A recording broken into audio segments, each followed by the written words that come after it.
Breaking news, Iran is ramping up attacks in the critical Strait of Hormuz. 20% of the world's oil supply goes through this waterway. At least 16 oil tankers, cargo ships, and other vessels have been attacked in and around the Strait of Hormuz, the Arabian Gulf, and the Gulf of Oman since the start of this war. Joining us now, the Secretary General of the International Maritime Organization, Arsenio Dominguez. Arsenio, thanks so much for joining us. I know you visited the Strait and you have a deep technical knowledge of how ships operate there. Just how significant is it that Iran has created this chokehold? The whole conflict is actually creating this situation because we have around 3,000 vessels that actually stock there and 20,000 seafarers. The Strait of Hormuz has a very narrow passage of around 30 kilometers, which of course makes it very difficult for navigation. And this is one of the situations why the ships are so exposed and vulnerable to the conflict.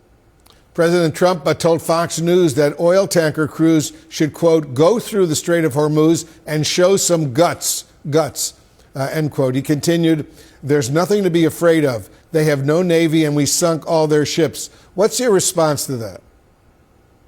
I'm very concerned with the situation, particularly of the safety of the seafarers. And my call continues to be for the ship owners and ship operators not to sail to the Strait of Hormuz and actually to avoid the region. The reason why I say that is because merchant ships are not equipped to actually combat, and seafarers are not trained for combat. And I will not be calling for seafarers and ships to be put at risk from the safety of my office. The situation is completely out of control over there when it comes to merchant ships. And of course, I call for everyone to de-escalate, to be cautious, carry out risk assessment, and when possible, avoid the region.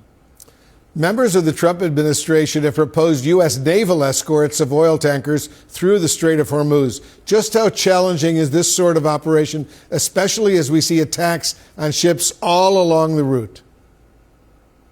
We have heard from other countries that are also planning to provide this kind of naval support. And in the past, we have used them in areas like the Red Sea when ships were also being targeted.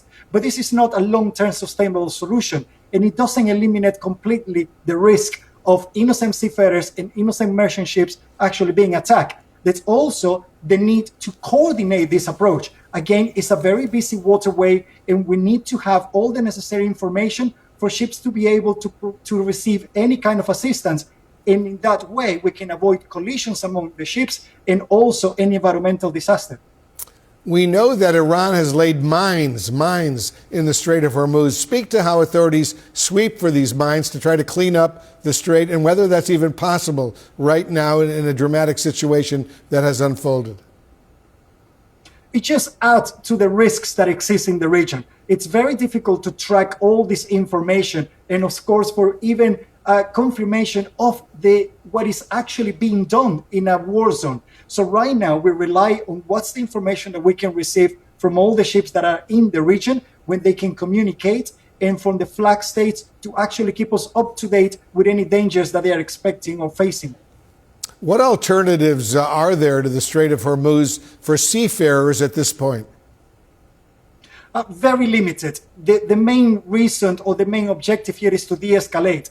The reality is that even the air traffic is being affected. Ports are being affected, so it's not easy for ships to actually go into the port and for seafarers to disembark. It's also important to remember that ships cannot be left unattended because they will become a hazard themselves. And right now in these situations, we will not be able to find other seafarers to actually come and change the crew. And I will not be expecting people to actually wanting to do that. Secretary General Arsenio Dominguez, thank you so much for joining us. Thanks so much for all your important work. Thank you.